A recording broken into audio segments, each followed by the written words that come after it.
j'espère que vous allez bien. Alors aujourd'hui je souhaitais aborder le sujet de la précocité intellectuelle, qu'on peut appeler aussi la surdouance, la surefficience mentale, l'hypersensibilité.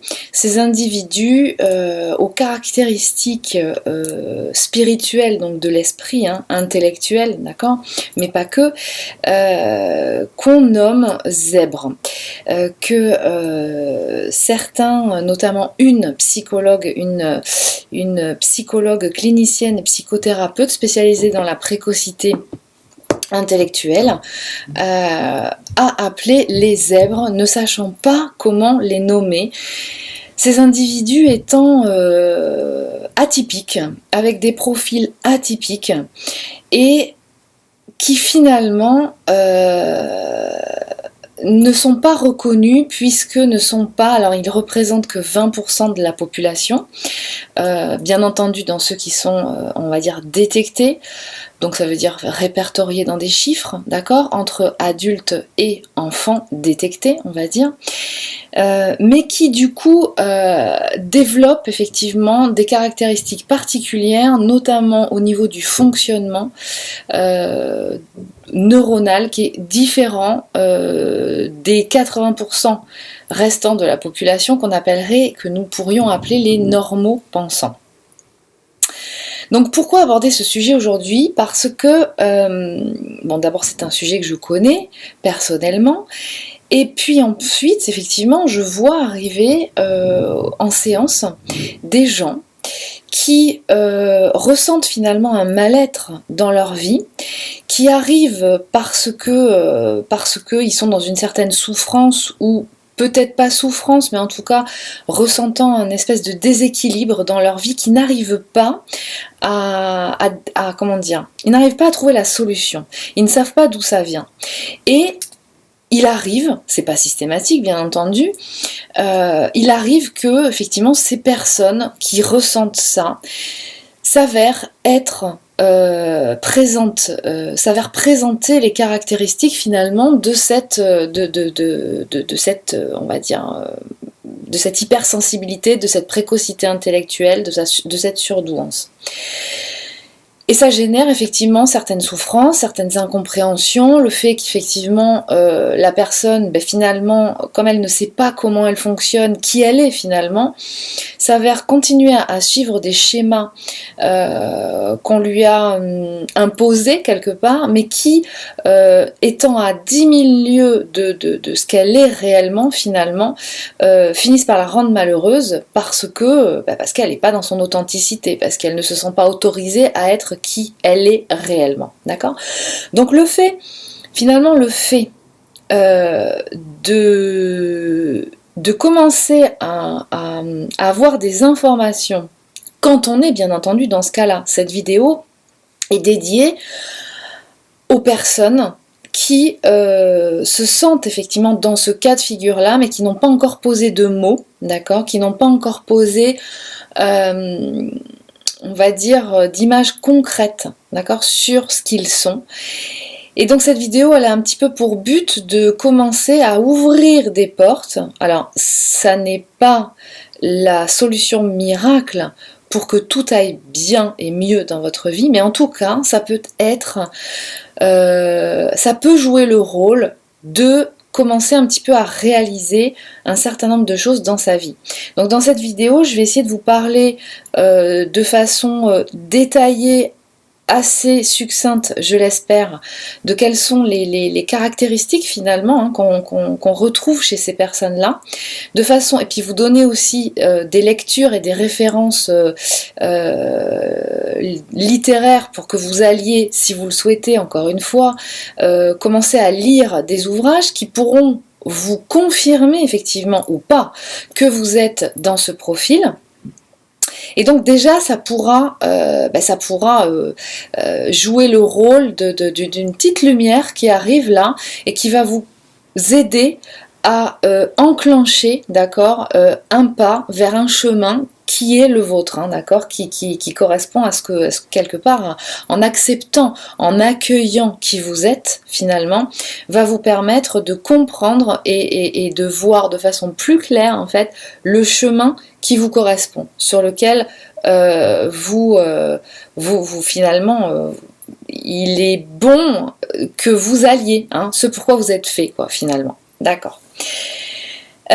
Donc, on va commencer par les caractéristiques de l'individu dit précoce, d'accord, enfant comme adulte. Parce que il faut savoir que depuis quelques années, c'est très à la mode, encore une fois, c'est pas pour rien, qu'il y a des outils de détection qui ont été développés, des professionnels de l'accompagnement, notamment psychologues, qui ont été formés. Je rappelle que c'est une spécialité, j'en parlerai à un autre moment, mais c'est une spécialité que tous les psychologues n'ont pas, hein, dans la détection, d'accord, de effectivement cette précocité, cette surdouance.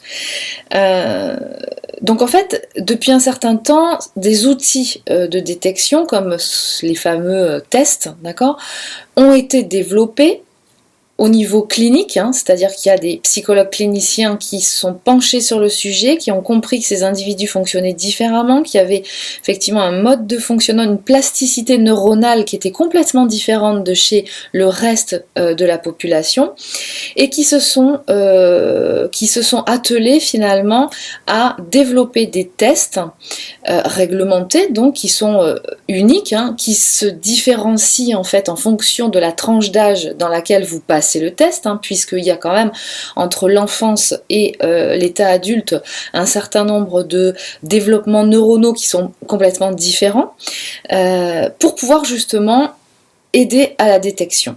Donc ça c'est, on va dire, depuis une dizaine d'années, peut-être un peu avant, on va dire une dizaine d'années à peu près.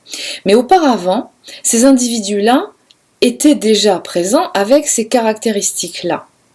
Et il n'y avait pas de détection, on n'avait pas du tout connaissance de ce sujet, on se doutait, mais il n'y avait pas, on va dire, de professionnels, de scientifiques, hein, appelons-les comme ça, spécialistes dans ce domaine, avec effectivement des rapports et des développements, hein, de profils, des explications un peu de mode de fonctionnement, des études, des analyses en fait. Donc depuis un certain temps, ces outils de détection et donc ces détections se sont développées notamment chez les enfants. Mais il faut savoir qu'il y a des adultes qui sont même âgés maintenant, aujourd'hui, qui n'ont jamais été détectés et qui sont toujours finalement dans cette nébuleuse, dans cette incompréhension et dans cette méconnaissance de cet aspect-là, de qui ils sont finalement. Et ce qui peut, encore une fois, bloquer dans leur évolution, parce que je rappelle que même quand on a 60-70 ans, on continue son évolution, et c'est quand même important d'avoir ces informations à un moment de sa vie, d'accord, parce que ça peut débloquer beaucoup de choses. Et puis surtout, ça permet de s'accueillir tel qu'on est. D'accord, ça c'est très important, surtout à l'heure actuelle. Donc s'accueillir pour pouvoir permettre en fait d'atteindre finalement cet état d'amour inconditionnel ou d'amour de soi. Hein. Le premier des passages pour pouvoir justement être dans l'amour, être dans une relation d'amour avec autrui, ça commence par s'accepter, s'accueillir soi-même, pour pouvoir s'aimer soi-même, hein, s'accueillir, ses parts d'ombre, ses parts de lumière, donc ses compétences, ses défauts, etc., ses blocages, etc. Et se sentir en capacité, effectivement, de pouvoir transmuter, faire des opérations de transformation au niveau, effectivement, des mémoires négatives, hein, qui sont, du coup, bloquantes. Alors, passons-en aux faits. Quelles sont les caractéristiques de l'individu dit précoce ou surdoué, ou hypersensible ou zèbre ? Eh bien d'abord il y a différents types de personnalité, on va dire. Je ne vais pas toutes les énumérer, mais je vais vous référer en fait à des psychologues et à des personnes qui ont écrit des livres de façon à ce que vous puissiez aller les lire et que vous puissiez justement rentrer dans les détails des différentes des distinctions des différents types, des différents profils. Mais grosso modo, vous pouvez retrouver, et d'ailleurs c'est ce qu'on retrouve dans les tests, des champs, on va dire, de compétences qui sont différents d'un individu à l'autre, même dans ce profil de précocité ou de surdouance, d'accord? Donc il va y avoir l'individu qui va être beaucoup plus dans une facilité et dans un univers complètement fluide avec le côté littéraire, les mots, la sémantique, la signification des mots, le fait d'écrire, le fait de parler de façon très fluide, on va dire ce côté un petit peu de ce don de communication, le fait de savoir écrire, le fait de savoir aussi entendre, capter de façon très juste la musique dans tout l'univers, on va dire artistique, esthétique, ça va être des profils qui vont être très attirés par aussi les formes, la couleur, la lumière par exemple. Ils vont avoir un don dans le dessin, dans la sculpture, dans tout ce qui est vraiment artistique, vraiment. Théâtre, expression corporelle, artistique, voilà, tout cet aspect-là. Donc ils vont développer, notamment on le reconnaîtra, on verra dans les tests, ils vont développer une habilité quelque part naturelle, okay, dans certains champs de compétences. Et puis d'autres, par exemple, vont avoir une facilité beaucoup plus développée par rapport, par exemple, aux chiffres, donc à toutes ces séquences numériques, tout ce côté en fait d'une certaine compréhension mathématique du monde.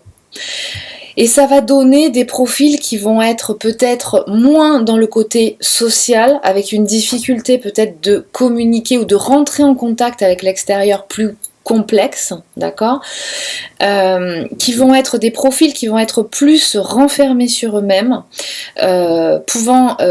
étant capables de dévorer des livres, par exemple, dévorer des livres qu'on peut retrouver dans l'autre profil, par exemple, plutôt à tendance artistique, d'accord, mais l'autre profil va être peut-être un petit peu plus centré sur lui ou elle,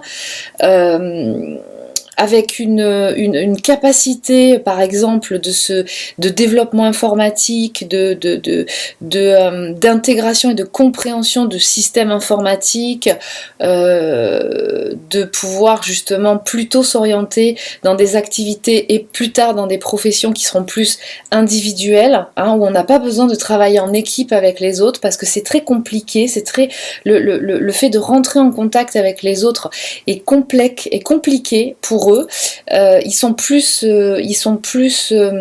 à l'aise quand ils sont tout seuls, donc ça va donner des programmateurs informaticiens par exemple, ça va donner des scientifiques qui sont vraiment centrés sur leur travail sans être obligés de travailler donc avec d'autres personnes, alors que d'autres profils vont avoir ce besoin d'être en contact avec l'extérieur, vont avoir cette capacité, même s'ils ne sont pas à l'aise dans un domaine, de pouvoir rentrer en contact, capter en fait l'énergie de la personne qu'ils ont en face d'eux, et pouvoir trouver le truc qui va faire que le terrain d'entente, hein, ça se passe très très vite, c'est une capacité de communication dans le non-verbal, hein, dans le visuel, dans le langage corporel. Ils vont avoir en fait cette capacité justement de détecter comment rentrer en contact avec la personne qu'ils ont en face d'eux, la faire se décontracter, faire qu'ils vont trouver en fait un sujet cohérent, pouvoir se mettre à discuter, à s'exprimer. Quand ils sont enfants, ces individus-là, en règle générale, peuvent avoir une capacité de développer des sujets de conversations qui ne sont pas de leur âge. C'est-à-dire que souvent, ces individus vont se sentir beaucoup plus à l'aise dans un monde d'adultes que dans un monde d'enfants, ou alors avec des enfants, mais plutôt plus âgés qu'eux. D'accord ? Ils vont sentir qu'ils ont une réflexion qui est un peu plus développée que les enfants qui sont de leur âge. Ils vont être très à l'aise à discuter avec un adulte, sans s'en rendre compte. Vous allez, en fait, ce sont des individus qui captent des conversations d'adultes aussi, sur des sujets peut-être des fois pointus, mais qui attirent leur attention, et donc ils vont l'air de rien en fait capter ces informations qui les intéressent, puis à un moment donné arriver vers l'adulte en posant la question, mais c'est quoi ça exactement, comment ça marche, parce que ça m'intéresse, et vous allez vous voir en fait développer une conversation et une explication avec un enfant, avec la même sémantique, la même façon de vous exprimer que si vous l'expliquiez à un adulte en face de vous. Donc ça peut être assez déconcertant, ça peut être assez, déconcertant, déstabilisant. Ce sont des individus qui ont une capacité, une très très grande capacité à... Alors déjà, ils développent en fait, si vous voulez, dans leur mode de fonctionnement, ils développent énormément tout ce qui est en rapport avec le cerveau droit. D'accord ? Le cerveau droit, c'est tout ce qui est en rapport avec donc l'inconscient, tout ce qui est en rapport avec l'intuition, le côté esthétique, artistique, mais le cerveau droit, c'est aussi cette capacité de capter et d'émettre des informations qui sont de l'ordre de l'opposé en fait de la pensée analytique. Alors non pas qu'ils ne soient pas capables d'utiliser leur cerveau gauche, de structurer leur pensée, mais ils vont avoir une capacité en fait de réception des informations et d'émission des informations du monde et des gens qui les entourent de façon complètement différente de la structuration du cerveau gauche, qui est très pyramidale en fait. Le cerveau droit fonctionne beaucoup plus en arborescence, c'est-à-dire que ce sont des individus qui vont avoir un mal de chien à se concentrer. Souvent, ils ne peuvent pas faire une seule chose à la fois. C'est le type d'enfant ou d'individu, notamment quand ils sont enfants, qui ne savent pas faire leurs devoirs, par exemple, sans faire 2 ou 3 trucs en même temps, différents. Donc par exemple, ça va donner des enfants qui vont faire leurs devoirs en même temps qu'ils écoutent de la musique et qu'ils regardent une vidéo. Et vous, en tant que parent, vous allez arriver, vous allez dire oh là là, ça va pas du tout, là c'est pas possible, c'est pas ça faire ces devoirs, tu vas mal les faire, ça va pas bien se passer. Et en fait, non.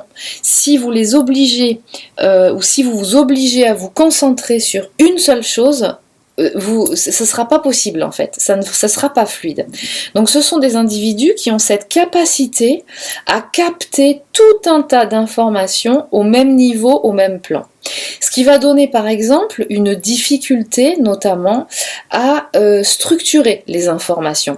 Ils en sont capables, mais ça leur demande un effort beaucoup plus,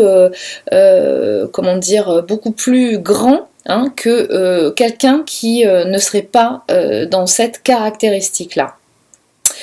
Une chose les emmène à une autre, c'est-à-dire qu'on leur demande de faire un exposé sur la reine d'Angleterre et ils vont en arriver au Pink Floyd et donc au Japon au moment où les Pink Floyd ont fait un concert au Japon dans les années je sais pas combien. Ok, donc à un moment donné ça va être un petit peu compliqué effectivement quand on est dans un cadre scolaire classique ou dans une structure professionnelle on va dire classique basée sur les anciens paradigmes de pouvoir effectivement se concentrer et arriver à l'objectif de base en fait du départ qui était la reine d'Angleterre. Okay, donc ça c'est une des caractéristiques.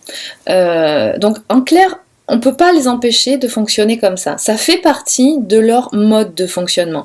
Ce sont des individus qui vont être capables de capter plein de choses en même temps, c'est-à-dire qu'ils sont capables, et des enfants, ils sont capables de se concentrer sur une lecture, par exemple, en même temps qu'ils écoutent la conversation que vous avez avec la petite sœur.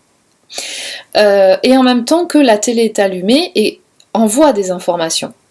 Donc ils ont cette capacité de multidimensionnalité, de réception d'informations.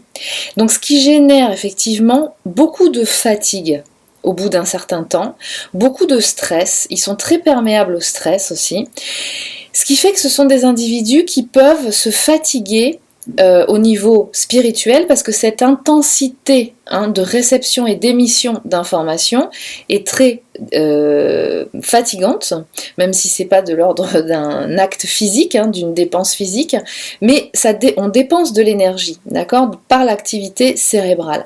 Et donc ce sont des individus qui vont du coup être envahis très très souvent par tout un tas de flashs, de pensées, d'informations, et donc caractérisés par un cerveau neuronal qui est tout le temps à 300%. D'accord? Donc il leur faut, et c'est très fatigant, ils ont à la fois besoin de ça, parce qu'ils ont besoin de cette nourriture intellectuelle. Dès que c'est le calme plat, en fait, d'un seul coup, ils ont ce sentiment de dépression, comme s'ils étaient dans un état dépressif. Ils ne le sont pas, mais le calme, sur le long terme, quand il n'y a rien à faire et qu'il n'y a rien à apprendre, c'est pas rien à faire forcément physiquement, mais c'est rien à apprendre, de nouvelles informations par une lecture, par une vidéo, par une musique qu'on entend ou qu'on découvre, un certain nombre de choses nouvelles ou qu'on aime faire. D'un seul coup, en fait, on se sent un peu dans un état comme si le monde s'était arrêté, comme si la fin de sa vie était là, comme si on allait mourir, en fait, d'accord? Mais ils ont quand même besoin, dans le processus de leur fonctionnement, ils ont quand même besoin, par rapport à cette activité cérébrale qui est très intense, de moments, en fait, de pause. Comme si, le cerveau, en état d'éveil, devait redescendre dans la fameuse zone alpha. D'accord? Donc la zone alpha, pour eux, est particulièrement bénéfique et nécessaire pour retrouver un apaisement, se ressourcer, se défatiguer, on va dire, avant de repartir dans une autre activité ou dans la continuité de l'activité cérébrale de ce qu'ils ont à réaliser dans leur journée. Donc ça veut dire que par exemple l'état modifié de conscience ou la méditation sont un outil qui est vraiment indispensable et presque naturel chez eux, qu'ils utilisent assez souvent d'ailleurs sans le savoir, mais qui en tout cas est un outil qui leur apporte beaucoup d'apaisement et qui est très facile pour eux et qui leur apporte un certain nombre de ressources et de clés pour leur avancement, pour leur cheminement. Donc vous voyez qu'on a affaire à des individus qui ont un mode de fonctionnement cérébral qui est atypique et qui du coup va générer un certain nombre de... Je ne sais pas si on peut appeler ça problématique, mais en tout cas caractéristique, qui va faire que ce sont des individus qui sont particulièrement perméables au stress. Ils sont hypersensibles, ils captent tout. Donc dès qu'ils rentrent dans une pièce, qu'il y a un certain nombre de gens qui sont stressés ou qui sont en colère parce qu'ils ont expérimenté quelque chose avec quelqu'un, ou ils se sont mis en colère contre leurs parents, ou contre la petite sœur, ou un conflit qu'une personne vit, ok ? Il suffit qu'il y ait une personne en face d'eux comme ça, ou plusieurs dans la pièce, ils vont le sentir tout de suite. Ils sont capables de détecter par le langage non verbal, non écrit, on va dire, donc par toutes les indications finalement de ce que va donner le cerveau gauche, eux, ils sont capables de détecter tout un tas de signaux qui va leur permettre de savoir, de prendre la température. La personne va bien, la personne va mal. Elle est comment? Elle se sent comment? Elle est plutôt triste, elle est plutôt joyeuse, elle a envie elle a envie de bouger, elle est plutôt calme, tranquille, etc. Et donc eux, surtout quand ils sont enfants finalement, parce qu'ils savent pas vraiment mettre de mots à ça, ils sont très perméables quelque part, on est très perméable quand on est enfant, et donc ils ressentent ces informations, et quand ils les ressentent, ils les prennent en pleine figure, d'accord? Donc dès que ils sont dans ce cas de figure, qu'est-ce qu'ils vont faire? Ils sont très empathes. Donc ils vont essayer, même inconsciemment, de rééquilibrer la donne. C'est-à-dire que si la personne n'est pas forcément bien, ils vont essayer de la faire rigoler, ou ils vont essayer de faire un truc dont ils savent que ça va justement lui apporter un petit peu plus de joie, un petit peu plus d'apaisement. Ou alors, tout simplement, ils vont pas forcément faire quelque chose dans ce sens, mais ils vont se renfermer un petit peu sur eux, mais en même temps, le fait qu'ils soient encore en présence de cette personne va faire qu'ils vont être une éponge, ils sont éponges, et ils prennent ces énergies sur eux, ces émotions, puisque vous savez qu'en fait, avec toutes les vidéos qui ont été diffusées maintenant, ce que je vous ai expliqué, c'est que même ce que vous ne voyez pas, hein, les émotions des autres, les énergies, l'énergie qu'il peut y avoir dans une pièce, d'une émotion qui a été exprimée, ressentie dans une pièce, la personne, les gens s'en vont, mais vous arrivez dans une pièce et vous ressentez ça. Vous savez pas d'où ça vient, mais vous le ressentez. Quand vous êtes dans des endroits où il y a beaucoup de gens qui passent, qui sont ensemble, forcément tout le monde y laisse un petit peu, ouais, on pourrait appeler ça ses poubelles émotionnelles quelque part. Ces individus-là, en général, quand ils arrivent dans ces endroits-là, ils le captent directement. Ils savent pas forcément d'où ça vient, mais ils le captent directement. Et du coup, ils s'en imprègnent, ils le prennent avec eux, parce qu'ils sont... c'est comme s'ils avaient des radars et des capteurs hyper sensibles dans un monde où 80% de la population ne se rend même pas compte de ça. D'accord? Donc ça les impacte énormément. Donc ça va générer du stress, ça va générer des débordements émotionnels d'un seul coup, où l'extérieur, en fait, l'environnement ne va pas comprendre ce qui va se passer. Donc va leur dire, mais c'est pas possible, tu as un comportement qui est complètement à côté de la plaque, tu n'es pas normal, il faut que tu apprennes à gérer tes émotions, voilà. Et quelque part, quand on est enfant, même quelquefois encore adulte, encore pour certains adultes, on ressent des choses qui sont tellement puissantes qu'on a besoin de transmuter quelque part, hein, quand c'est négatif bien entendu. Quand c'est positif, c'est génial. Mais du coup, on a besoin de se libérer de ce truc, de le transmuter. On sent qu'il y a quelque chose à faire, et pourtant on ne sait pas, parce que du coup, comme on ne sait pas comment on fonctionne, on n'a pas appris à maîtriser les techniques qui nous aidaient finalement à rééquilibrer tout ça. Donc le fait de le savoir aussi, ça aide. Donc ce sont des hypersensibles. Ils vont développer beaucoup les caractéristiques, en fait, notamment enfants, qui vont du coup à un moment donné, s'ils n'ont pas été accompagnés, on va dire, au sein de leur famille, de leur cellule familiale, puisque dans la première partie de vie, c'est la cellule familiale qui est là, donc qui valide ou non quelque chose. Ça c'est bien, ça c'est pas bien, tu dois faire ci, mais ça tu dois pas le faire, enfin, etc. Sans forcément prendre en considération la nature même de l'individu. Donc ils vont développer ce qu'on appelle ils peuvent développer, ils ont d'ailleurs en eux, cette hypersensibilité va se caractériser en fait dans des choses qu'ils peuvent voir. Il y a des enfants, donc ce qu'on appelle la médiumnité. Il y a des enfants qui sont capables, ces individus peuvent, s'ils ont une médiumnité finalement, une clairvoyance, ils sont capables de voir des choses que les adultes ne voient pas. Certains vont être beaucoup plus dans la clairaudience, c'est-à-dire qu'ils vont avoir comme une espèce de voix régulièrement, qu'ils peuvent entendre de façon très claire, comme si quelqu'un à côté d'eux physiquement leur disait quelque chose, qu'ils peuvent entendre, et ça depuis l'enfance, d'accord? Ils peuvent ressentir en fait un certain nombre de stimuli qui peuvent être à d'autres niveaux, hein, qui peuvent leur donner des indications de présence, d'accord, autre que, on va dire, l'incarnation matérielle.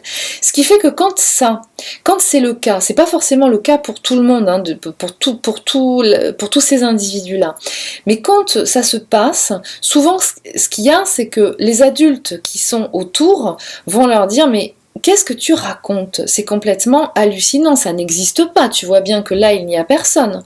Ça peut être des individus qui sont capables de voir des personnes défuntes par exemple, qui sont capables de voir un certain nombre de choses qui sont qui sont devant eux. Alors bien entendu, je ne parle pas des cas de pathologie comme la schizophrénie, où effectivement on peut avoir des hallucinations visuelles, des hallucinations auditives, hein, c'est un cas un peu poussé, encore qu'on pourrait peut-être se demander si finalement certains schizophrènes ne seraient pas justement des individus ultra sensibles. Et effectivement, quand on vit dans un univers où on nous a clairement dit que on ne croyait, on ne devait croire qu'à ce qu'on voyait, donc qui était matérialisé en face de nous, effectivement, où est la valeur? Où est la référence? Sur quoi on se base pour dire ça c'est ok, ça c'est pas ok, ça c'est vrai, ça c'est pas vrai, d'accord? Ça ce serait un autre débat. Mais toujours est-il que effectivement ils ont cette hypersensibilité, cette clairvoyance, clairaudience, clairsensorialité, voilà, ils ressentent les énergies dans un endroit, ils ressentent tout ça, puissance 10. Quand ils ont une émotion positive, c'est puissance 10. Et quand ils ont une émotion négative, c'est puissance 10. Et c'est là où ça commence à se corser. Parce qu'effectivement, un certain nombre de ces individus, étant comme ça, n'étant pas détectés, d'accord, n'ayant pas intégré finalement ce qu'ils sont réellement et donc leurs compétences finalement, leur capacité, d'accord, et comment ça fonctionne, vont à un moment donné se dire mais c'est pas possible parce que quand il y a une émotion négative, elle est hyper intense et du coup c'est hyper désagréable et quand d'autres en face vont leur dire mais attends, tu te mets en 4 pour ça, tu te rends malade pour ce truc là, mais et d'autres personnes vont passer, ça va leur passer par-dessus la tête. Un mot, une réflexion faite sur un certain ton d'une personne qui leur est proche, qui leur est chère, ou bien d'une personne comme ça, qui leur aura fait une réflexion, qui leur a dit quelque chose d'une certaine façon, un geste qui peut passer inaperçu pour quelqu'un d'autre, va les impacter tout de suite et ils vont rabâcher le truc, ressasser le truc, mais qu'est-ce que ça veut dire? Pourtant je l'ai bien perçu, parce qu'ils perçoivent cette énergie, ils perçoivent finalement l'intention, ce côté complètement pas du tout dans la matière, mais qui capte très bien finalement. Et comme ils ne voient pas dans la matière, ils se disent mais c'est moi qui délire ou c'est la réalité, j'ai vraiment ressenti ça, mais voilà, donc ils captent toutes ces informations. Comme ils se sentent, ce qui peut se passer comme problématique aussi, c'est que surtout quand ils sont enfants, comme ils se sentent différents des autres, ils le sentent bien. Mais en fait, eux, surtout quand on est enfant, on n'a pas envie d'être différent. On a envie d'être dans la norme, c'est-à-dire d'être avec les potes, tout le monde s'amuse ensemble, a envie des trucs en même temps, adore jouer à tous les jeux que tout le monde aime. Mais eux, en fait, ils se rendent compte qu'ils n'ont pas forcément envie de ça. Alors ça peut être le cas, mais pas systématiquement. Et puis en plus qu'ils peuvent avoir des discussions et des échanges qui sont super limités avec les enfants de leur âge. Ou bien si les filles vont qu'avec les filles, et ben elles peuvent se dire bah ouais mais moi j'ai aussi envie d'aller avec les garçons parce que les jeux des garçons c'est super sympa. Et puis inversement, les garçons se disent non mais c'est bon, moi j'ai pas envie de jouer au foot, c'est pas mon truc. Donc moi je trouve que les filles là, le truc auquel elles jouent, bah, moi ça me va très bien. Et donc en fait ils n'ont pas cette comment dire cette fermeture intellectuelle de se dire moi je vais en fait je m'oblige à faire quelque chose qui n'est pas du tout cohérent avec moi. Donc ils vont vraiment se laisser aller dans cette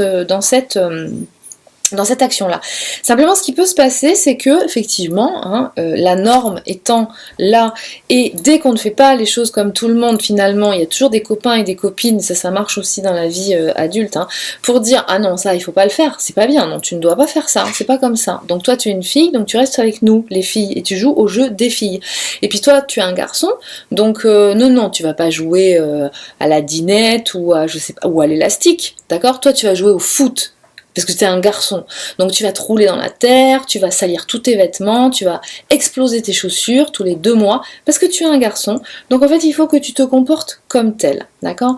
Donc finalement, qu'est-ce qui se passe? Dans les 2 cas de figure, soit vous êtes un profil de quelqu'un qui va être avec une capacité de communication très sociable, etc., et vous allez adapter le truc en vous fondant dans la norme, ça veut dire que vous allez un petit peu continuer à faire ce que vous aimez en allant un peu avec les garçons si vous êtes une fille, mais vous allez quand même donner le change en mettant votre petit masque du faux self, grande caractéristique des individus précoces, d'accord, qui apprennent à mettre leur masque pour pouvoir passer inaperçu dans le normopensant. D'accord? Et jouer votre rôle de ce qu'on attend de vous pour faire plaisir à tout le monde et surtout pour qu'on vous fiche la paix. Parce qu'en fait, la peur d'un individu, d'un zèbre finalement, surtout quand il est donc jeune, c'est d'être mis à part et de devenir, et ça peut être le cas, la tête de Turc. Et la tête de Turc, souvent, elle est surtout, on la retrouve surtout, voire même avec du harcèlement hein, à l'école, du harcèlement moral, on la retrouve surtout dans un profil d'individu précoce qui va avoir tendance à être beaucoup plus dans le repli, c'est-à-dire avec moins de facilité d'échange, de communication, de sociabilité, d'accord? Parce que c'est pas son truc, quoi, elle sait pas trop comment faire, et donc elle préfère s'isoler, hein, d'accord, se mettre à part, plutôt que d'avoir effectivement à s'infliger, on va dire, un masque, hein, à plusieurs reprises. Et donc du coup, à ce moment-là, comme cet individu va se mettre un petit peu dans son coin, va être très bien dans son coin, hein, va s'emmener un livre, va être habitué à être seul, même dans le cadre collectif, d'accord, mais du coup va être repéré par les autres comme étant, si c'est un garçon, pas forcément super développé physiquement, peut-être, pas systématiquement, mais peut-être. Donc du coup, on va commencer à l'embêter, on va commencer à sentir ou à lui dire, dès que finalement il y a l'isolement d'un individu, il y a une espèce de jeu de pouvoir qui va se mettre en place pour essayer de prendre le dessus d'eux, etc. Donc ça, ce sont des cas de figure que vous avez pu vivre enfant ou que vous pouvez retrouver chez vos enfants. Donc à surveiller, à détecter. Les résultats scolaires. Alors les résultats scolaires, par rapport en fait à ces individus précoces ou zèbres ou surdoués, contrairement à la légende urbaine, c'est pas forcément des enfants qui vont avoir des résultats scolaires extrêmement brillants. Ça peut être le cas, il y en a, mais c'est pas systématique. Et quelquefois, ils peuvent être ce qu'on appelle des cancres à l'école. Donc là encore, il y a un peu des profils différents. Et là, on pourrait presque le différencier en termes de genre, parce que dans ces individus-là, chez ces individus-là, le fait d'être une fille et un garçon va influencer dans le comportement. Dans la façon dont on va se gérer finalement, hein, cette hyper-douance, cette capacité, cette surefficience. Alors, encore une fois, ça ne veut pas dire que toutes les filles vont avoir ce type de comportement et que tous les garçons vont avoir ce type de comportement. Mais dans les grandes règles, on se rend compte que les garçons sont beaucoup plus détectés que les filles. Surtout dans la période de l'enfance. C'est à ce moment-là qu'ils sont détectés, en fait, hein, les individus. Pourquoi? Parce qu'en fait, les garçons, ils vont avoir un mode de comportement qui va être plus, par rapport aux adultes, par rapport aux enseignants, de écoute, moi, ce que tu veux que j'apprenne, là, c'est mathématiques. Je comprends pas à quoi ça sert, ok? Tu me demandes de trouver une solution. Ok, donc souvent ce sont des individus qui vont trouver des solutions, mais tout de suite. Ok, donc à l'école, tant qu'on leur demande pas de justifier comment ou par quoi ils sont passés pour arriver à la solution, mais qu'on leur demande juste la solution, ça va passer. Par contre, quand on va commencer à leur demander mais par quelle structure, et là c'est cerveau gauche, pensée analytique, ils sont passés pour pouvoir arriver à la solution, ils seront pas capables de l'expliquer. Et là pour le coup, les résultats scolaires vont s'en faire ressentir. Ok, j'en reviens à mon garçon. Le garçon, lui, il va se dire mais là je comprends pas ce que pourquoi tu nous fais faire ça, puis ça sert à quoi, d'accord? Alors c'est pas, il va avoir un comportement qui va être plus reçu comme de l'effronterie. C'est-à-dire, je me confronte à l'adulte, parce qu'il y a aussi ça, on est dans une culture où en fait l'enseignant en France, c'est celui qui a tout pouvoir, d'accord? Et ceux qui suivent la formation, ils sont là juste pour écouter ce qu'on leur dit, mais ils sont pas là pour échanger, hein, et poser trop de questions, d'accord? Donc ça, l'individu zèbre, finalement, c'est pas possible pour lui. Lui, il a besoin de comprendre. Il a besoin de savoir à quoi ça sert. Et c'est pas pour embêter le monde qu'il a besoin de savoir ça. C'est vraiment qu'intérieurement, il a besoin de comprendre pourquoi il a besoin de ça. D'accord? Pourquoi il a besoin de développer ça. Donc il va poser la question. Il va dire, ouais, mais ça, finalement, je sais pas le faire. Ou à quoi ça sert? Parce que tu me demandes la réponse, là tu me demandes d'aller te justifier de faire ce truc, mais finalement, bah moi je sais pas comment faire, d'accord? Donc si je sais pas comment faire, ben écoute, tu sais quoi? Le mieux c'est que moi ton interrogation, je vais pas savoir quoi répondre, donc je vais pas faire semblant d'écrire des trucs dont je sais très bien que c'est faux. Ben je la fais pas, je te dis que je ne suis pas capable de la faire, puis en attendant que tout le monde la fasse, ben à la limite, est-ce que je peux aller lire un livre? Alors forcément, c'est un tollé général auprès des enseignants, d'accord? On va dire que cet individu-là, le garçon, il va être très authentique en fait, hein. Il va dire ce qu'il ressent. Ok, il va dire, écoute, ça sert à rien ton truc, puis en plus, alors là, je suis désolée, mais j'ai pas eu le temps d'apprendre ma leçon, donc là je vais avoir une banane, donc ça sert à rien que je fasse ton interrogation, d'accord? Donc il va y avoir effectivement comme une expression très authentique de ce qu'il ressent, et ce qui va être vécu comme les adultes comme quelque chose d'effronté, comme quelque chose de non mais il fait exprès, il me cherche, et donc là vous allez avoir des résultats scolaires qui vont pas être top, et puis des commentaires sur le carnet, ça va pas, il suit pas les règles, il fait pas exactement ce qu'on lui demande de faire, parce que l'individu zèbre fonctionne à l'instinct, fonctionne à l'affect. D'accord? Ça, c'est aussi une caractéristique qui est fondamentale. Il peut y avoir un enseignant d'une matière qui est sa matière, qui est la matière qui vraiment dans laquelle il est super à l'aise. Si l'enseignant n'a pas, ou l'adulte n'a pas cette capacité d'écoute et d'échange, il faut que l'individu ressente qu'il y a un échange entre lui et entre la personne qui est en face de lui. C'est-à-dire qu'il sente qu'il y a un intérêt, comme lui peut avoir sur la personne en face, de savoir comment il se sent, est-ce qu'il comprend bien, est-ce que ce que j'ai dit n'a pas été trop violent pour lui, est-ce qu'il se sent bien, est-ce que, etc., etc. Quand il sent qu'en face, il n'y a pas du tout ça, quand il sent qu'en face, finalement, il y a juste, je t'envoie la matière, là, je t'envoie l'information, et tu la prends, tu fais ce que je te dis, et si tu as 0 à ton contrôle, c'est parce que tu es un nul, parce que moi je t'ai donné toutes les informations, de cette façon, via ce canal, et donc normalement, tu dois avoir toutes ces informations-là. Et comme en plus tu as été détecté précoce, d'accord, là franchement tu dois avoir des 20 sur 20 partout. Or c'est pas comme ça que ça fonctionne. Parce qu'effectivement ces individus ont besoin, suivant les individus, qu'on arrive en fait à trouver leur sémantique, grosso modo, leur entrée de connexion pour savoir, leur expliquer, pour arriver à faire que ils comprennent, ils intègrent l'information. Et c'est pour ça que, notamment, tous les principes d'enseignement basés sur les pédagogies de Montessori, Freinet, etc., etc., ont beaucoup le vent en poupe. Pourquoi? Parce que ce sont des méthodes de pédagogiques qui vont enseigner, en fait, aux formateurs différentes méthodes pédagogiques de façon à ce que le formateur s'adapte toujours à son auditoire individuellement pour pouvoir passer l'information. On ne communique pas de la même façon, avec la même sémantique, avec tout le monde. Parce que chacun est fait avec des connexions différentes, avec une sensibilité différente. D'accord ? Autre point très important, c'est que donc chez ces individus-là, il y a cette caractéristique aussi qui est souvent présente, qui est que tout ce qu'ils arrivent naturellement, ils sont doués pour certaines choses, c'est-à-dire qu'ils comprennent des trucs hyper vite, dans certaines matières, on va dire, dans certains univers. Et puis dans d'autres, ils sont complètement largués. Ce qui fait que, souvent, ils ont la sensation que tout ce qui est pour eux d'une facilité, mais déconcertante pour l'entourage, d'accord ? Pour eux, c'est normal. Tout le monde sait faire ça. Et ça, c'est une grande caractéristique qu'on retrouve chez ces individus.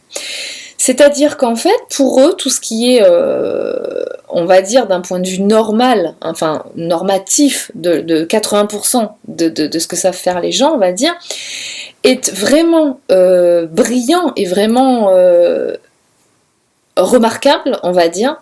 Pour eux, c'est normal. Et ils considèrent, ils pensent que tout le monde est calé sur le même schéma et plasticité neuronale. Donc ce que eux comprennent facilement, ils pensent et ils sont convaincus que tout le monde le capte de la même façon. Et donc ça, c'est la première des erreurs. Ça, c'est la première des constatations à faire. Non, tout le monde n'est pas pareil. Donc ça vous permet de reconnaître déjà votre valeur. C'est-à-dire ce qui fait votre différence. Et c'est une force. Donc ça, c'est une chose.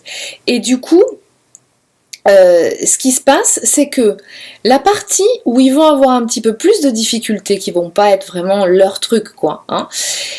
Deuxième caractéristique qui se passe chez ces individus-là, c'est que du coup, comme ils ont une nature, une facilité déconcertante pour apprendre, retenir des informations, capter des informations dans un univers, d'accord, et savoir faire, savoir être, etc., tout ce qui ne leur est pas évident, ils ne vont pas comprendre qu'il faut entamer un processus de travail, d'exercement, d'accord, à réaliser un certain nombre de choses pour pouvoir arriver à accomplir, savoir faire, savoir être cette chose.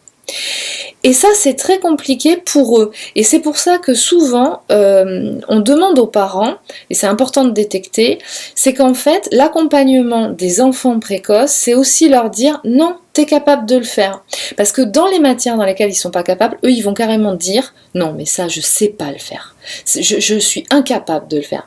En fait, non, c'est pas qu'ils sont incapables de le faire. C'est tout simplement que comme tout le reste est très facile pour eux, ils n'arrivent pas à intégrer qu'il y a dans certaines parties de vie une nécessité quand même à retrousser les manches et à s'y mettre et à s'exercer et à apprendre comme tout le monde le fait.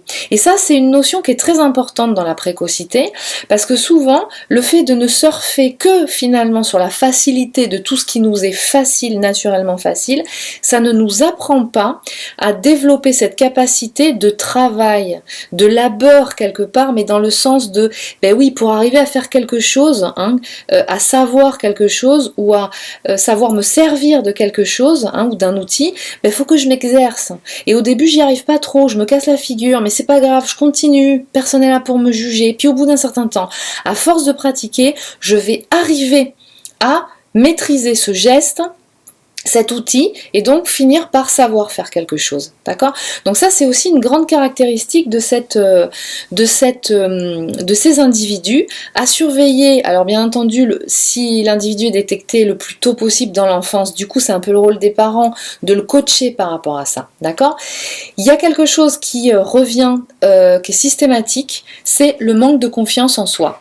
On a l'impression, souvent les adultes qui ne connaissent pas en fait comment fonctionnent ces individus, quelles sont leurs caractéristiques, leur profil, hein, leur mode de fonctionnement, leur mode de fonctionnement neuronal, pensent que parce qu'ils sont doués, il ne faut pas trop leur dire, parce que sinon ils vont se prendre pour voilà, la 7e merveille du monde, et ils vont écraser tout le monde, et puis ils vont plus se sentir, et puis ça va faire devenir en fait des individus égoïstes qui vont... Voilà.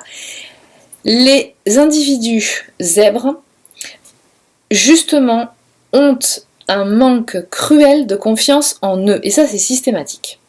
C'est-à-dire que même quand ils sont doués dans un truc, pour eux, c'est normal. Tout le monde sait faire ça. Et c'est une constatation, mais à 100% des cas. C'est normal, tout le monde sait faire ça. C'est pas quelque chose d'admirable ou de détectable quelque part. Donc en fait, souvent, il va falloir, alors quand vous êtes parent, que vous accompagnez votre enfant à être vraiment attentif à le rebooster à chaque fois, à lui donner du positif. Souvent, ces enfants, ils ont besoin d'être tout le temps dans du positif, c'est-à-dire que c'est une pédagogie positive, ok? Pas leur dire non, c'est pas bien, t'as pas bien fait ça c'est pas bien, tu sais pas le faire. Mais plutôt dire, hey, là t'as une super note, hein, t'as assuré, hein. Ok. Et là, comment on peut faire? Comment tu penses qu'on pourrait arriver à faire que t'aies une meilleure note, ou est-ce que tu penses que finalement un jour t'en auras une meilleure note, ou comment ça se passe, quoi? Qu'est-ce que t'en penses, d'accord? Mais toujours dans le positif. Souvent, si vous leur dites quelque chose qui les blesse, c'est quelque chose qui les impacte énormément, et ça, finalement, c'est contre-productif, c'est-à-dire que ça va les bloquer et ça va les empêcher d'avancer, d'accord? Nous, ce qu'on veut, c'est vraiment qu'il y ait un impulse, en fait. C'est vraiment très important. Donc, n'ayez pas peur de dire, d'avoir finalement une pédagogie positive et un accompagnement en exprimant le positif. Ça, c'est très important parce que ce sont des individus qui ont besoin de ça et qui ne vont jamais tomber dans l'excès de se prendre, voilà, de s'octroyer un certain pouvoir et d'être condescendant vis-à-vis de leur entourage. D'accord? Donc ça, c'est quelque chose de très important. La caractéristique générale, on va dire, hein, mais pas de toutes les filles, qu'on retrouve donc dans le genre féminin, chez ces individus-là, c'est du coup pas du tout le conflit. C'est plutôt du style je vais être la meilleure de la classe, je fais tout parfaitement comme la maîtresse, le maître et mes parents me demandent. Je suis une petite fille parfaite. Donc en règle générale, on va quand même trouver des résultats scolaires qui peuvent être assez brillants, pas systématiquement, mais en tout cas qui va avoir en termes de résultats ou de comportement quelque chose qui va vraiment caler pile poil avec ce que vont lui demander les adultes, ce qu'on attend d'elle. D'accord? Donc en fait, elle va passer inaperçue souvent. Les parents, les adultes vont pas forcément détecter cette surdouance ou cette surefficience mentale chez la fille. Et là, vous pouvez donc remarquer encore une fois la distinction des genres, où le garçon, par ses, on va dire, caractéristiques de genre un petit peu plus yang peut-être, hein, qui va être un petit peu plus, voilà, dans l'expression, dans l'autorisation de l'expression. Je pense aussi que c'est très culturel, ça. Et du coup, la fille qui va être un petit peu plus dans non, faut pas que je fasse de vagues, je reste à ma place parce qu'on m'a bien montré qu'il fallait que je reste à ma place, c'était pas convenable que je sorte de. Mais il peut aussi y avoir des filles qui rentrent, hein, qui se positionnent, et des garçons qui font vraiment aussi profil bas, d'accord? On peut avoir un peu tous les cas de figure. Donc les résultats scolaires, vous calez pas là-dessus, parce que ça peut être autant des individus qui peuvent être cancres que extrêmement brillants, hyper bosseurs, limite même perfectionnistes, à vouloir être tout le temps en tête de liste, hein, c'en est presque obsessionnel, d'accord? Donc à surveiller. Ça peut être des individus que vous retrouvez qui sont ce qu'on appelle dyslexiques, dysorthographiques, voilà, parce que leur mode d'intégration d'informations et de expression d'informations, donc réception, émission d'informations, est au niveau du cerveau droit. Donc tout ce qui est la façon dont on ordonne, l'orthographe, la grammaire, les mots, la lecture, tout ça c'est le cerveau gauche. Donc voilà, c'est pas une maladie, d'accord? C'est le résultat du mode de la plasticité neuronale de ces individus. Donc, je vous ai dit, ce sont des individus qui ont besoin de l'affect, c'est-à-dire qu'ils ont besoin de sentir qu'il y a un bon feeling avec le formateur ou l'enseignant en face, ou la personne avec laquelle ils vont travailler, hein, que ce soit le chef ou le coéquipier, pour se sentir bien et que ça se passe bien.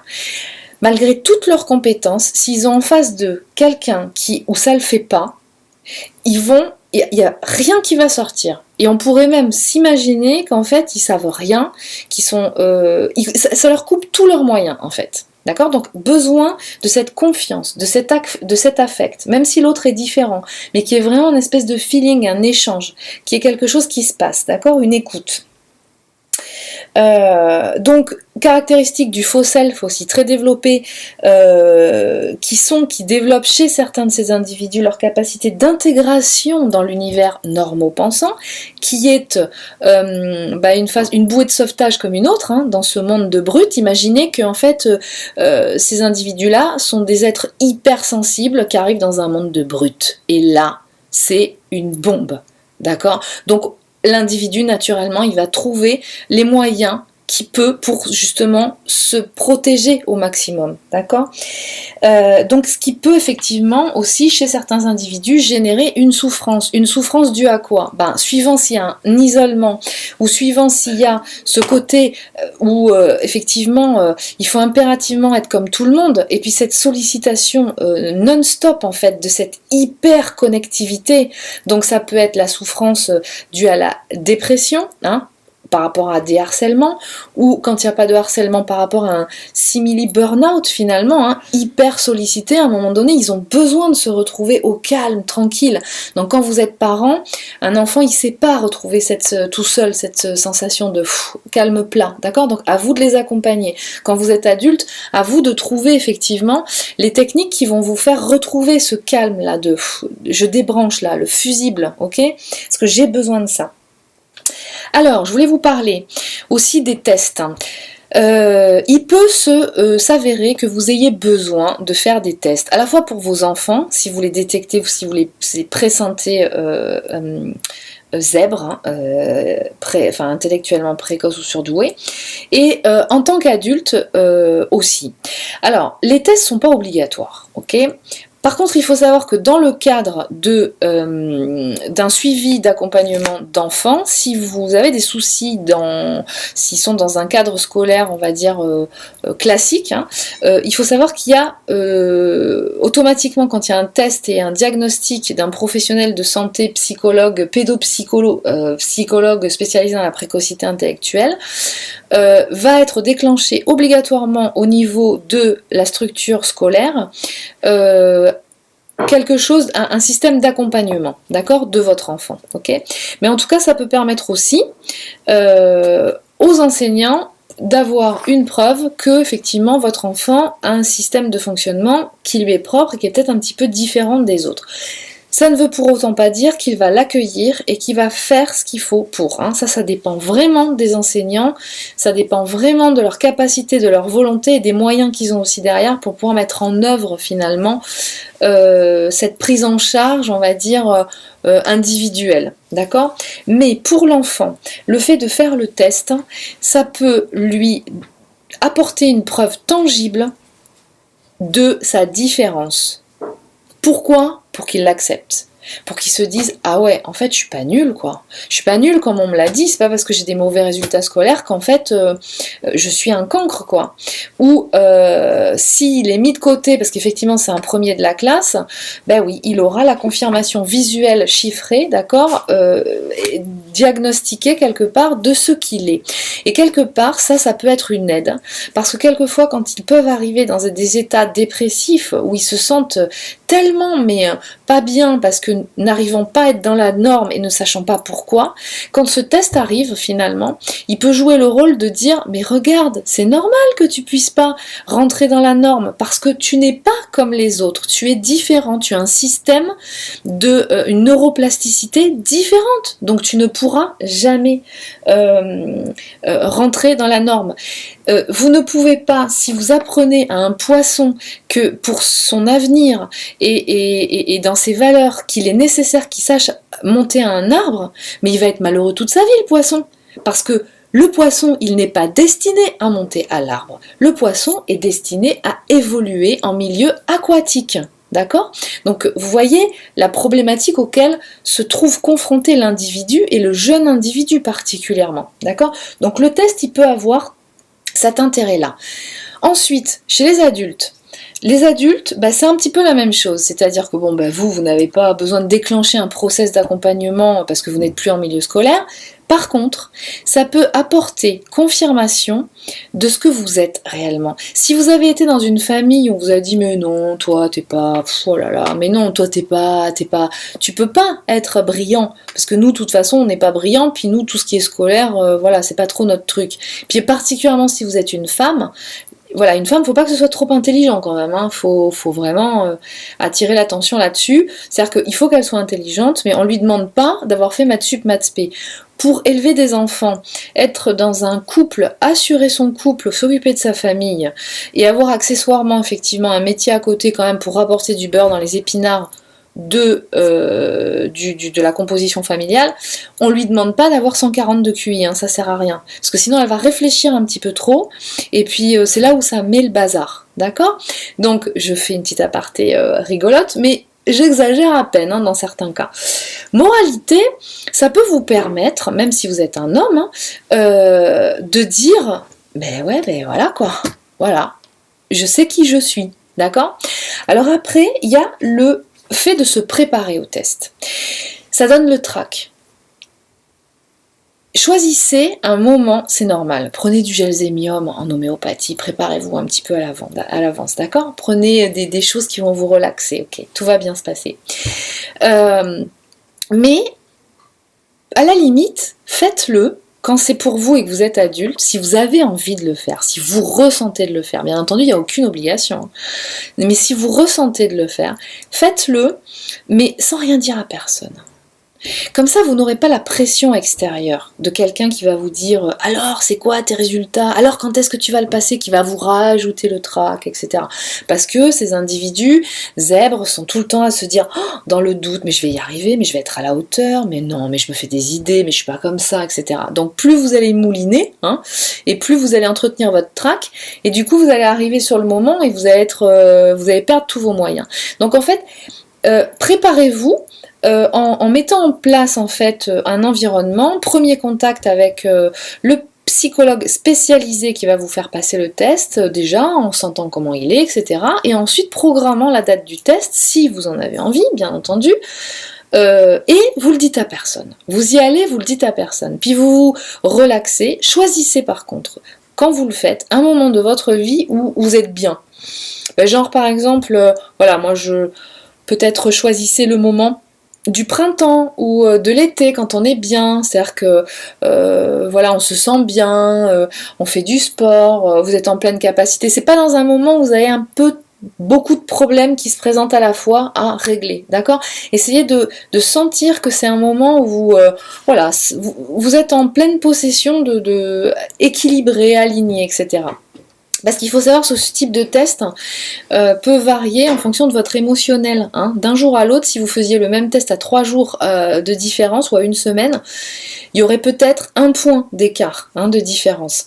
Donc, essayez de vous préparer à ça, si vous souhaitez le faire, en prenant ça en considération. D'accord ? Et puis après, pour les enfants aussi, essayez de voir avec l'enfant ce qu'il veut faire de ce test. D'abord, il faut qu'il soit d'accord pour le passer, bien entendu. Et vous pouvez essayer de voir avec lui qu'est-ce qu'il veut faire de ce test. Donnez-lui le pouvoir de décision de est-ce qu'il a envie que ce soit communiqué? À qui? S'il a envie que ce soit communiqué, donc forcément les parents vont être au courant, mais à qui il a envie que ce soit communiqué?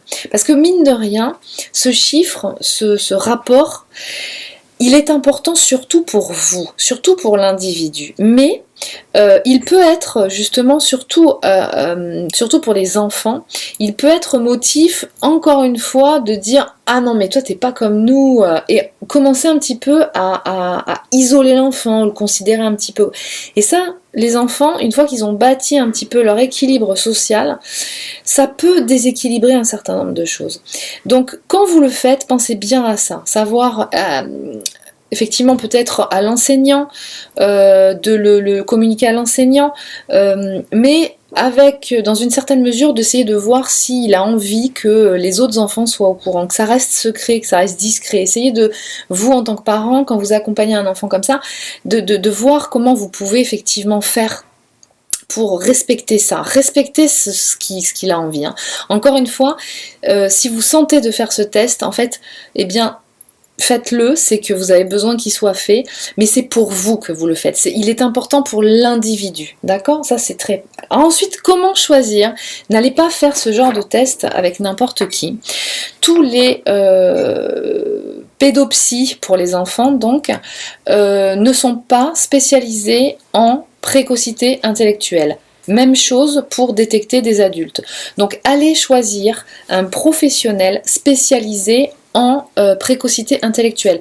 Il faut savoir que dans la formation des psychologues, la précocité intellectuelle n'est abordée qu'à un certain niveau du parcours, hein, sur les 5 ans d'études. Il est abordé que je crois en 2e ou 3e année, et encore optionnel. Donc ce qui vous donne l'importance un petit peu de... Voilà, tout le monde n'est pas au courant, et c'est important que ce soit une personne qui vous le fasse, qui ait cette spécialité de précocité intellectuelle, parce que ça veut dire qu'elle va aussi être formée dans la réalisation du test, qui est un test qui se présente comme ça. Donc c'est le WISC, d'accord, et suivant l'âge de la personne, d'accord, va être avoir un chiffre ou encore un nom différent. Donc quand vous le passez sur une tranche d'âge enfant jusqu'à 5 ans, je crois de 5 à 7, je crois c'est un type de WISC. Quand vous le passez un peu plus âgé, c'est un autre type de WISC, et quand vous le passez adulte, c'est encore un autre type de WISC. Donc c'est un psychologue qui est spécialisé en précocité intellectuelle. Je vous engage à vous rapprocher de l'ANPEP, qui est une association reconnue par l'Éducation nationale qui est spécialisée dans la précocité intellectuelle, dans l'accompagnement. L'ANPEP, donc A-N-P-E-I-P, vous regardez sur internet, il y a des antennes partout en France. Contactez-les, adhérez à l'association, c'est de l'ordre de je sais plus combien, 60 € à l'année pour une famille, d'accord? Donc c'est vraiment rien du tout. Et vous allez pouvoir du coup avoir des informations sur les professionnels pédopsychologues, si vous voulez, spécialisés dans la précocité intellectuelle et habilités à vous faire passer des tests. Alors il faut quand même savoir que ces tests ont un certain prix, d'accord? Vous pouvez aussi les passer, je sais que certaines personnes les passent à l'hôpital. Je ne sais pas, moi personnellement je ne l'ai jamais testé, je suis toujours passée par, donc moi je l'ai fait pour mes 2 enfants, pour moi, je l'ai toujours fait passer par un pédopsychiatre, psychologue, pardon, c'est pas une maladie, hein, qui est donc spécialisé en précocité intellectuelle, et je suis passée par l'ANPEP pour ça. Donc je vous recommande cette association, qui va aussi vous permettre, si vous êtes parent d'enfants précoces, de pouvoir aussi trouver sous forme d'ateliers, de conférences qui proposent, qui sont très intéressantes, vraiment très intéressantes, tout un tas de façons et de techniques pour pouvoir accompagner vos enfants dans leur scolarité, parce que vous allez voir que c'est faut s'accrocher, dans le sens où vous allez avoir affaire à des enseignants différents chaque année, il va falloir aller leur expliquer, il y en a qui seront très réceptifs, il y en a qui le seront absolument pas, et donc il va falloir que vous soyez là pour accompagner vos enfants. Et ce qu'il y a, c'est que, ce qu'il faut quand même savoir, c'est que souvent quand vos enfants le sont, alors soyez attentifs bien entendu à, si vous détectez chez votre garçon, s'il y a la petite sœur qui suit ou qui est devant, ne l'oubliez pas. C'est que souvent, en général, et ça c'est très caractéristique aussi, c'est quand l'enfant est détecté, c'est souvent grâce aux qualités du père. D'accord? Parce qu'on dit qu'au niveau généalogique, dans l'ADN, etc., souvent quand l'enfant est détecté, un des parents le sont, d'accord? Et comme par hasard, c'est souvent au niveau du père que ça revient. Mais même avec le confort et la confirmation de la maman, hein. Donc, maman, femme, souvent, quand vos enfants le sont, c'est que vous l'êtes vous aussi. Donc essayez de commencer un peu à regarder ça en vous, et allez-y, allez-y. Essayez de passer le test, essayez d'échanger avec le pédopsie de vos enfants. Ne vous oubliez pas, parce que si vous faites ça pour vous en tant que femme, vous donnez aussi le modèle à votre fille, qui va commencer à comprendre qu'elle est différente et que ce sont des atouts en fait. C'est quelque chose sur lequel en fait, quelque part, c'est une force, d'accord? Donc, n'oubliez pas l'ANPEP, qui peut être vraiment pour réaliser des tests, pour aller effectivement, comment dire, recevoir des informations, des conférences. Ils peuvent vous donner bien entendu, si vous avez le nom d'un pédopsie spécialisé, qui peut peut-être être une aide aussi pour l'accompagnement de vos enfants, hein, pour aller les consulter 1, 2, 3 fois par an, hein, en fonction de la demande de l'enfant, ça peut lui faire du bien, et vous donner des astuces un petit peu aussi vous, pour comment faire en fonction de la personnalité de chacun, donc ça peut être bien. Alors, pour finaliser, en fait, ben voilà, comment on accompagne ce type d'individu? Alors, notamment moi, par rapport à la technique que j'utilise, qui est l'hypnose, quel est l'intérêt finalement? Quel est le positif? Pourquoi un accompagnement dans ces individus-là? D'une part parce qu'il faut effectivement, comme chez tous les individus, arriver à débloquer des mémoires négatives qui peuvent effectivement freiner dans l'évolution. Donc entre autres choses, ce que je vous disais précédemment, c'est-à-dire le modèle d'une femme à qui, donc d'une petite fille, qui a eu ce modèle familial avec les autres femmes de sa famille, surtout, oulala, faut pas que tu fasses de grandes études, il faut pas que tu sois trop intelligente, parce que quelque part, eh bien, il y a une espèce de transgénérationnel de femmes qui a été un petit peu bridée, d'accord, inconsciemment, et qui quelque part perpétue cette idée chez une jeune fille, quelque part, qu'il faut pas, voilà, c'est pas correct d'être un peu trop intelligente et de pouvoir s'orienter dans des études et d'avoir une carrière intéressante, d'accord, parce que derrière il y a l'image le conditionnement une femme doit être auprès de son mari dans sa cellule familiale, accompagner ses enfants et pas se développer professionnellement. Or en fait, c'est tout à fait faux. Une femme peut faire tout ça à la fois, se développer professionnellement et accompagner les gens qu'elle aime autour d'elle, sa famille, ses enfants, voilà. Donc se défaire des mémoires négatives, les transmuter, vous débloquer, ça va pouvoir vous ouvrir, justement, vous libérer, vous ouvrir le champ.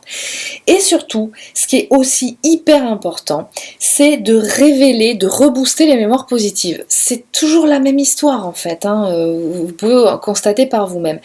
Mais chez ces individus-là, c'est très important, ça, parce qu'en fait, ils ont besoin, peut-être plus que les autres, ils ont besoin de se remettre en contact avec tous leurs dons et leurs compétences. Ils ont besoin d'accueillir tout ça, de le voir. Et chez les jeunes individus, c'est particulièrement important parce que ça va leur donner un objectif positif de vie. Et le fait de voir ça, ça va vraiment les aider à avancer sur leur parcours scolaire. Et que même s'il y a des moments où ça passe pas trop avec l'enseignant, où c'est un petit peu chaotique, c'est pas grave. Il n'y a pas mort d'homme. On va essayer de mettre le masque du faux self, de tenir bon pendant l'année scolaire et en se disant que l'année prochaine on va continuer et quelque part on se fixe un challenge, on se fixe un objectif, d'accord? Donc ça c'est très important. Chez les adultes aussi. Les adultes, ils ont besoin de rebooster leur mémoire positive parce qu'ils ont besoin d'accueillir toutes ces compétences et tous ces dons. C'est pas si évident que ça. On a l'impression qu'on annonce en fait une nouvelle positive quand on dit ça à un adulte qui a 40 ans, 50 ans, 60 ans, qu'il est précoce, qu'il a ses dons, Mais en fait, c'est une révolution chez lui parce que il doit remettre revoir toutes les structures, toutes les fondations sur lesquelles il s'est construit. Donc, il faut un temps d'adaptation, d'accord? Il peut y avoir aussi un peu de colère qui peut remonter. On se dit mais punaise, pourquoi je l'apprends maintenant? Pourquoi mon père, pourquoi ma mère ne m'ont pas fait passer ça comme des tests tout de suite? Mais pourquoi? Donc il peut y avoir cette phase un peu de colère, mais en même temps, ce qui va prendre le dessus quelque part, c'est punaise, mais tout ce que j'ai rêvé de faire ou ce que j'avais envie de faire depuis longtemps, mais en fait je sais d'où ça vient maintenant, c'est parce que c'est en relation avec ce que je suis quelque part, ce que j'ai, d'accord? Donc un garçon à qui on a dit qu'il y avait des velléités artistiques, des affinités, des compétences et des dons au niveau artistique, esthétique, à qui par exemple on a dit toute son enfance, mais non, mais mon fils tu feras jamais ça, tu seras jamais photographe, tu feras jamais de la couture, parce que ça c'est pour les homosexuels, c'est pas possible. Donc ça c'est une mémoire négative qu'il faut enlever, d'accord? Donc le fait de reconnecter en fait avec ces mémoires positives, c'est très important chez ces individus-là, parce que ça contribue à renforcer leur confiance en eux. Il faut qu'ils aient confiance en eux. Il faut qu'ils arrivent à comprendre que leur hypersensibilité, toute cette façon de capter les choses puissance 10, leur donne la possibilité de capter des choses et de voir des choses que les autres ne voient pas, et donc une capacité de créer des choses merveilleuses, hallucinantes. Ce sont souvent des précurseurs, ce sont des inventeurs, ce sont des créatifs dans des domaines complètement différents. Ils savent s'adapter à plein de niveaux, ils savent apprendre des nouvelles choses, des nouvelles techniques. Ce sont des individus qui ont une capacité d'adaptation hallucinante, qui même s'ils ne savent pas faire quelque chose, au bout de 1 mois, 2 mois d'apprentissage, c'est bon quoi. C'est comme si ça faisait 5 ans qu'ils faisaient ça quoi, ou 10 ans qu'ils faisaient ça, d'accord? Donc il faut qu'ils découvrent ça, qu'ils fassent remonter ça en eux, et qu'ils considèrent qu'ils arrivent à un moment où vraiment ils intègrent en eux que ce qu'ils sont, hein, cette hypersensibilité, tous ces dons, toutes ces compétences, c'est une force. Ce n'est pas du tout, en fait, une faiblesse ou une horreur, contrairement à ce que, à certains moments, ils pourraient ressentir, hein, de par l'intensité des émotions négatives comme positives. Mais les négatives, effectivement, ayant tendance à les faire descendre bas. Ok ? Alors, il faut donc cette technique d'accompagnement, la technique d'accompagnement d'hypnose est particulièrement adaptée, pas que, mais particulièrement bien adaptée, puisque effectivement, ce sont des individus qui ont besoin d'être dans cette zone alpha, dans ce fusible-là, hein, pour reposer leur cerveau. Donc ça va leur permettre de faire ce travail de transmutation des mémoires négatives, donc débloquer des mémoires et rebooster les mémoires positives. Donc ça va leur permettre de remettre en œuvre dans leur vie des projets positifs qui leur correspondent. Ok ? Et ça, c'est important. Donc, mise en œuvre de projets concrets dans leur vie et développer des techniques d'apaisement, d'accord, qui vont leur correspondre. Et ça va les aider à atténuer tous les doutes, toutes les peurs auxquelles ils sont régulièrement confrontés, parce que c'est un mental qui arrête jamais, d'accord, c'est un esprit qui est tout le temps avec plein de trucs, machin, etc. Donc, reprise de confiance en eux, et apprendre en même temps dans ces techniques-là de gestion des émotions négatives. Quand elles sont très très fortes, de développer, d'avoir un petit peu toutes les ressources et toutes les informations qui correspondent vraiment à l'individu, à la personne, de comment elle peut gérer tout ça. Et je terminerai juste en vous disant un truc. Alors, il faut savoir, et ça je tire un petit peu la sonnette d'alarme, que chez ces individus-là, comme les professionnels de santé classiques ne savent pas comment gérer, ne savent pas la détecter, c'est pour ça qu'il est important d'aller voir quelqu'un, un professionnel qui soit spécialisé dans la précocité, c'est que quand on ne sait pas quoi faire avec ses enfants ou même adultes, qu'est-ce qu'on fait ? Eh bien, on prescrit, hein, parce que ce sont aussi des individus qui ne tiennent pas en place, qui sont tout le temps, qui ont besoin de physiquement aussi se dépenser. Eh bien, on prescrit de la Ritaline, des antidépresseurs, des anxiolytiques, d'accord ? Et j'ai envie de dire que j'ai envie de tirer la sonnette d'alarme parce que c'est comme si on vous coupait toutes vos connexions. Ces médicaments-là, en fait, vous coupent toutes les connexions, vous diminuent en fait les connexions en lien avec votre neuroplasticité. D'accord ? Donc en fait, clairement, vous vous coupez de tout votre potentiel pour finalement ne plus ressentir l'intensité de ces effets négatifs. Ok ? Donc c'est pas bon. C'est pas bon, ça donne... Et du coup, ça risque d'engendrer encore un état dépressif parce que comme vous n'allez pas être dans la réalisation de projets positifs, puisque vous ne serez plus aussi connecté avec qui vous êtes, du coup, il y a un risque effectivement de danger de vous endormir, hein, de vous anesthésier. Hein, la Ritaline, tous ces produits-là, anxiolytiques, antidépresseurs, ça vous anesthésie, hein, les connexions. Mais le process, il se fait toujours, quoi.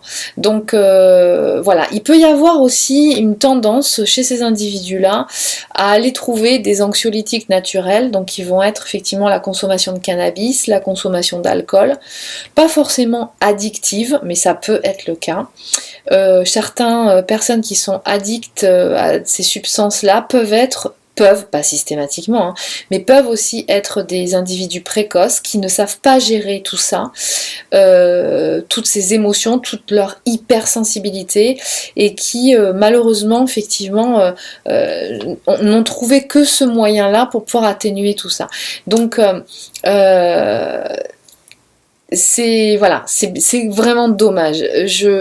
C'est pour ça aussi que je souhaitais faire cette vidéo pour pouvoir parler de tout ça.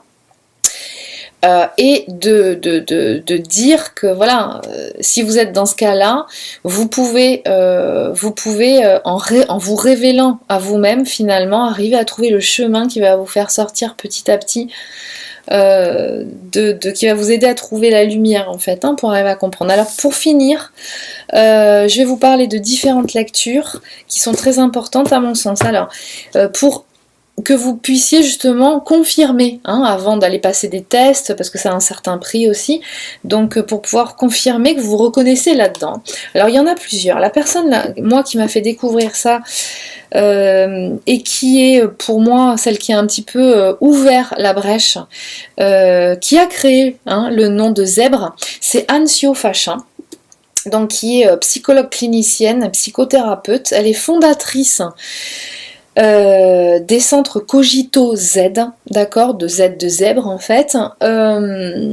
Et en fait, elle est spécialiste reconnue des surdoués, et elle a écrit un livre qui s'appelle, que je vous conseille, alors que je n'ai pas là parce que je l'ai prêté, mais qui s'appelle Trop intelligent pour être heureux, l'adulte surdoué. Donc si vous êtes un adulte, je vous conseille de lire ce livre-là. Et puis il y a pour les enfants, un livre qu'elle a écrit et qui est très bien de lire pour des parents qui souhaitent accompagner un enfant surdoué, c'est Enfant surdoué, d'accord. Elle a développé, parce qu'elle développe la technique de méditation justement, comme étant une technique pédagogique d'aide à retrouver un équilibre auprès de ces individus là, donc dans son l'accompagnement qu'elle propose. Les centres Cogito Z, c'est des centres qui sont dédiés justement à recevoir des jeunes individus, jeunes adultes, pour justement les accompagner dans leur parcours. Donc, elle a un site internet, elle l'exerce sur Paris-sur-Marseille, je crois, elle a une page Facebook, vous la voyez souvent à la télé, elle est de plus en plus invitée, à la radio, donc elle parle de plus en plus de ces individus-là. Donc c'est elle, pour moi, qui est un peu précurseur de toute cette mouvance, en tout cas de tout ce qui est révélé au sujet de ces individus. D'accord? Donc c'est Jeanne Sio-Fachin. Je vous mets son nom là. Donc ça, c'est le livre qu'elle a réalisé pour les enfants et les ados, de méditation de pleine conscience, donc que je vous recommande aussi. Mais allez lire donc Trop intelligent pour être heureux, l'adulte surdoué ou l'enfant surdoué. Ensuite, il y a le livre de Christelle Petit-Colin. Donc vous en entendez beaucoup parler, je pense trop. Donc lui, il va pouvoir vous donner des indications aussi sur différents cas de personnes qui sont surdouées, et vous donner un petit peu des indications, comme le fait Anne Sio-Fachin, peut-être de façon beaucoup plus détaillée sur le type de profil, le type d'habilité qu'on peut avoir, qu'on peut développer, qui sont pas forcément les mêmes suivant les individus. De cette catégorie-là, on va dire ça comme ça. Donc Christelle Petit-Colin, ce qui est bien aussi, c'est qu'elle décrit un peu dans son livre à un moment donné, elle explique comment fonctionne le cerveau en arborescence, le cerveau droit. Alors Christelle Petit-Colin, elle a aussi écrit un livre qui peut être intéressant pour certaines personnes, parce qu'il faut savoir que les surdoués ont tendance à être avec une lumière un peu particulière, attirés beaucoup, sont très empathes, très bienveillants, attirer certaines personnes qui sont un petit peu prédatrices, qui sont un petit peu dans un fonctionnement particulier, notamment les manipulateurs. Donc je mets ça au milieu, je pense que ça pourra peut-être faire écho à certaines personnes. Divorcer d'un manipulateur, un emploi à plein temps. Donc si vous êtes dans cette catégorie-là, et effectivement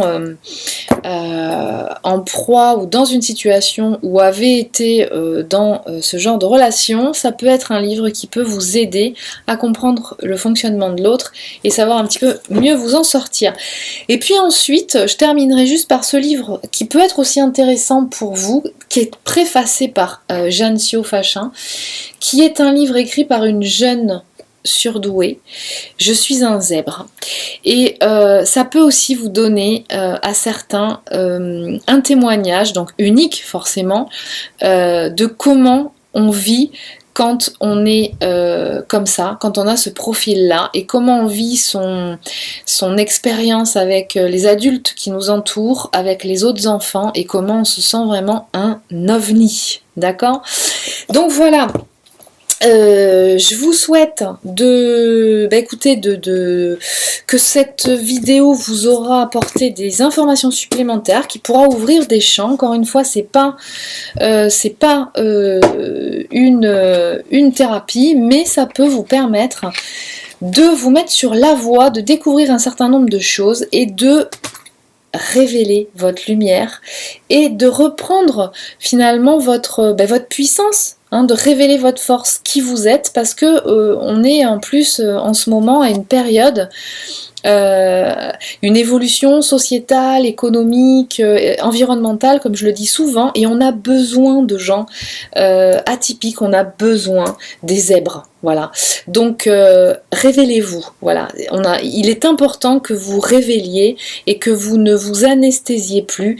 Il faut que vous vous accueilliez, voilà, et que vous repreniez tout ça en main et que vous vous mettiez sur le chemin qui est le vôtre. Je vous dis à très bientôt.